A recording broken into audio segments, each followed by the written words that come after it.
I'm going to have this for now because the whole point of my presentation is not really so much focused on the slides, because I actually wanted to have this a bit more oriented towards doing a demonstration of using TCP Borph server and the utilities that comes along with it. And I just want to rectify one more thing.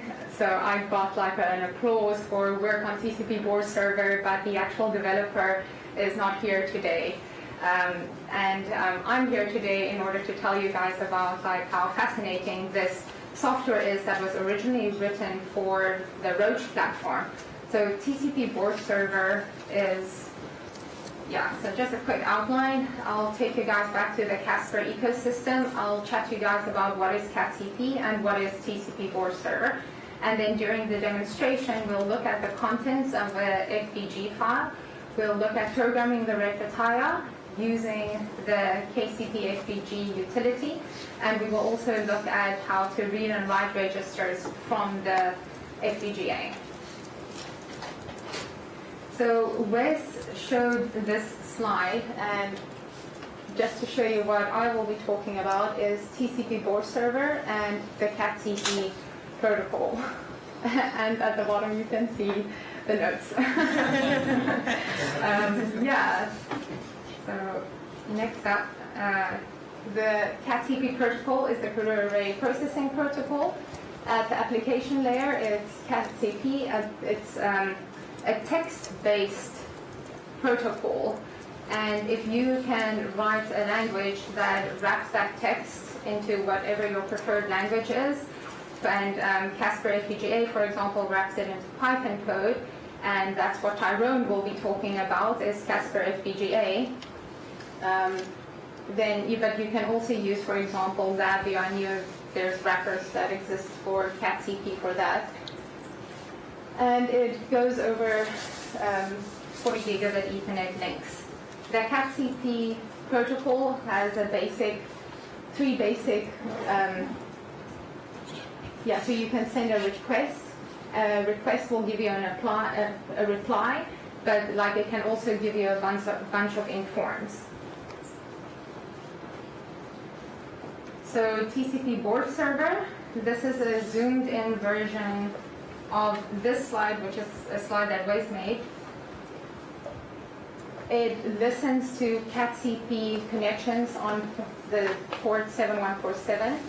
And Patrick mentioned earlier that the ARM processor is the thing that is responsible for controlling and monitoring. I don't think that's the exact words that he used, but I think that was the gist of it. And it's can place it onto the network. So TCP Borph server is that process that runs, it's a daemon process that runs on the Zinc ARM, and its main responsibilities is configuration and operating the FPGA. And because I don't have that much time, I'm not going to focus too much on this. I'm actually going to show you guys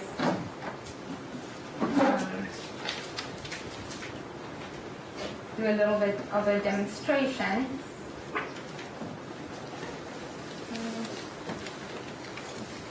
So first of all,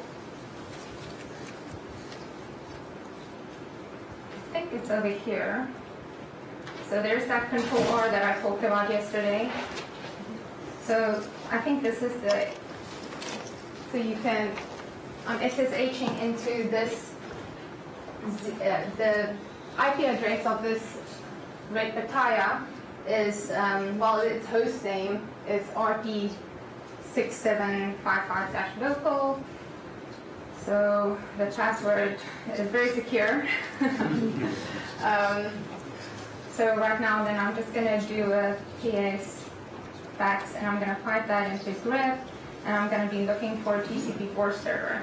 And there you guys can see that it is running. And then I'm going to log out.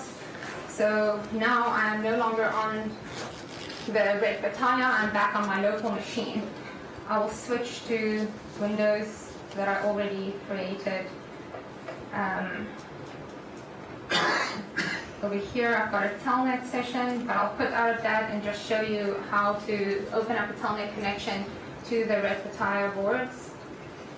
So it's telnet and then you can either use the hosting or the IP address and then port 7147. When you connect to it, it tells you the escape character, it tells you the version of the CATCP library that was built, and the version of the CATCP protocol that's being used, and also the kernel that's run. So that's that. Then on this window, don't want to do that yet. So I'll do a clear, and the first thing that you would, so in this TCP Borph server demo directory that I created, I've got a few things. So this should work, and the reason that so I executed, so what did we just do? I executed the FPG file, and that went ahead and programmed the red pataya from my laptop.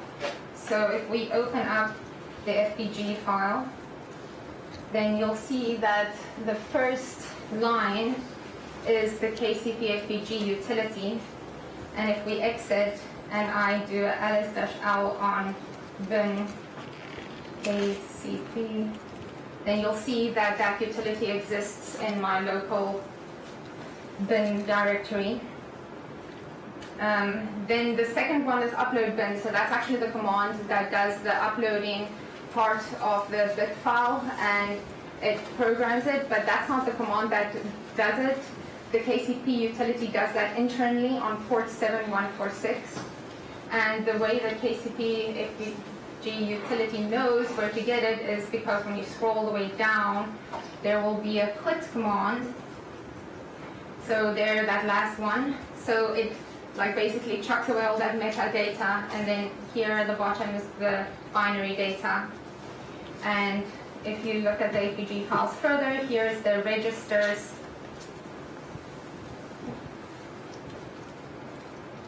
So the registers, that's the memory mapping part of the APG file, and then you've got the metadata.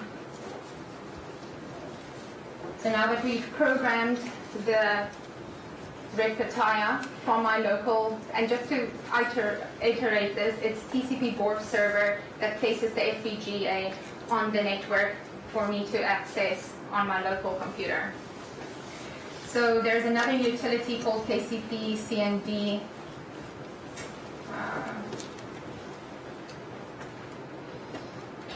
An important part that I left out is that if you want this to work, you need to define a variable called CATCP server, and I can go search in my history to show you what I maybe that's not the best one to search for. Maybe I should be searching for export because I exported it. Yeah, so there you can see. So, and the before I exported this variable, I set it to the IP address of the red pataya. So that allows us to use the KCP CND utility on my local computer, and we can do -h to see how to use KCP CND. You can specify it with the -s command. And then, so I'm just placing hashes to like comment out certain parts, but what I would like to show you is that you can say KCP CND -s CATC, it needs to be the access that variable server, and then you can do help, and then you can do a list diff. So that tells you all the registers and the VRAMs that are available. You can do a word write.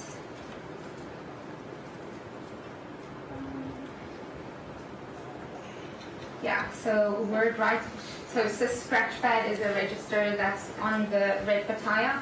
So we can write that, and when we read this particular one, I'll ask this to the audience. What will happen if I read here? Anybody? What number will I read back? 1, 2, 3, 4, 5, 6. So it overflows because it's a 32-bit register, and there's actually, so there's 9, and it's only supposed to be 8. So if we go back, delete that, read it again, then it reads that. Okay. And then another thing that I would like to show is just a quick for loop. Then you can do KCP, CND, and you can write it into the snapshots, the VRAM snapshots. So this is not like any real ADC data. What I'm doing here is I'm writing data into the VRAM. And notice like here, every time I connect, it actually shows that I connect. So now if I execute this command, what it's going to be doing is it's a very simple statement here. It's going to loop through 256 times and then write 0. So word write, yeah. So it will write from offset 0 and then write that I in there. So do that. So it will do this 256 times. And then read.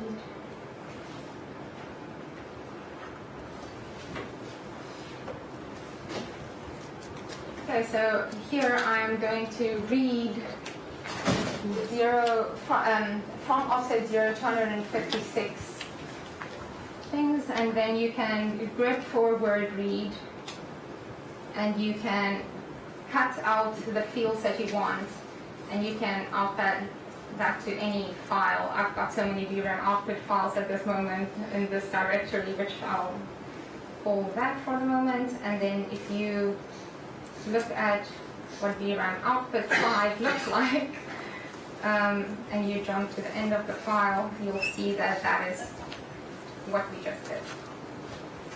I think I might have explained some of the concepts a little bit too quickly. So if there are any questions at this point, because I'm done with the demonstration. Can you look up the diagram that we have with the cascade diagram? So just to clarify, Vereese is coming in directly. So Vereese is using a low-level protocol coming in over here. What Tyrone going to demonstrate to you shortly is that we've got all the stuff wrapped up in a Python package that calls these commands that Vereese is busy showing you guys. Okay. So, Yeah, you can see it and we can chat more. so the design is obviously running right now, and just immediately it defaults to being running. It doesn't have a stop or anything like that. So TCP Borph server? no, I mean the underlying Xilinx chip is running, right? Oh, yes. It is, but what you can do is you can have enable registers, right? That once you've written one to puts all your devices into a running state, so you can control the design right. Is there an ARM Yeah. section in there? Yes, yeah. Absolutely. So currently you are telling the TCP Borph server, which is running on Zinc processor, that communicates to register through AXI, right? Correct. And change their values like using like RFSOC tools. Not RSOC, but okay, so what happens when Vereese, so Vereese's laptop is connected to the network. Okay? She issues a command to TCP Borph server. She gave it the IP address, right? Yes. It sends a UDP or TCP packet, sends an Ethernet packet. TCP Borph server receives that and parses it and says, okay, what is this command? If it's a read from a wishbone, it'll read over the memory map interface to one of the registers that we have in the address, get that value, packetize it, put it in a packet again, respond to the client, and then we see that in Bash. Okay. And if I could show you, just like this is the part, so I'm not sure how much time I've got. But I mean, you've got about a couple minutes, or you're right on that. There's no problem. okay. so this register part over here, this is the command in TCP Borph server. So I forget if I mentioned this, but TCP Borph server is a CAT-TP server. So there's certain commands that it has to implement, but then there's functionality on top of that. And this register, ADC insnap SSS, and then you pass it.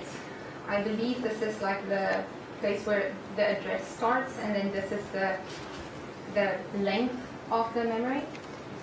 This is where that happens, so there's a memory that's being shared by the FPGA and the ARM, and the Linux memory map driver takes care of like that virtual memory mapping, but then this command makes sure that we can access it using CAT-TP commands.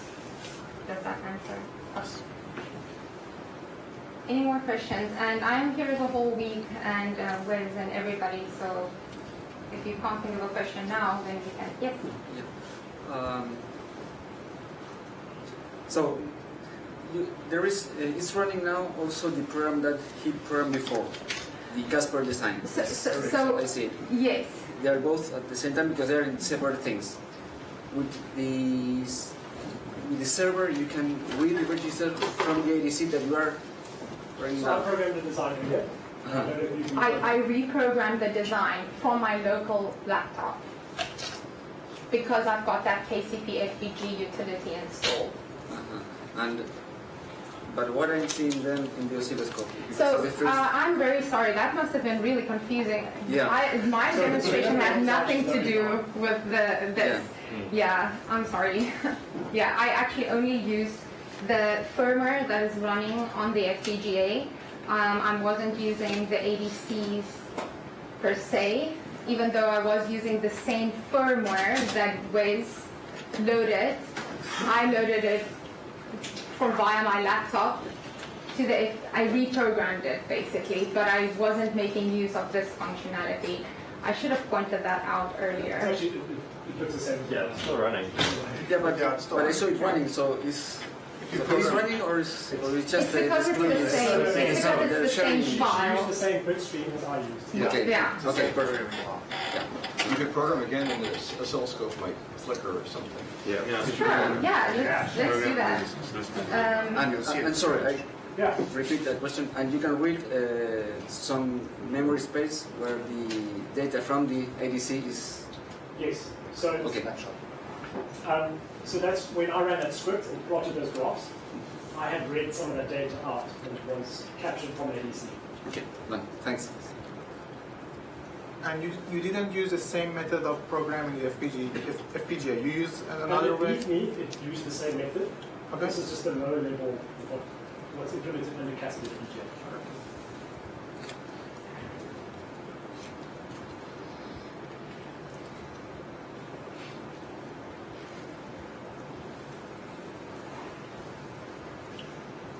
There we go. Did it go? Okay, great. For just. Don't make your eyes. Yeah. Can you do it again? I missed it. Okay. Now they're messing with the speaker. Let's.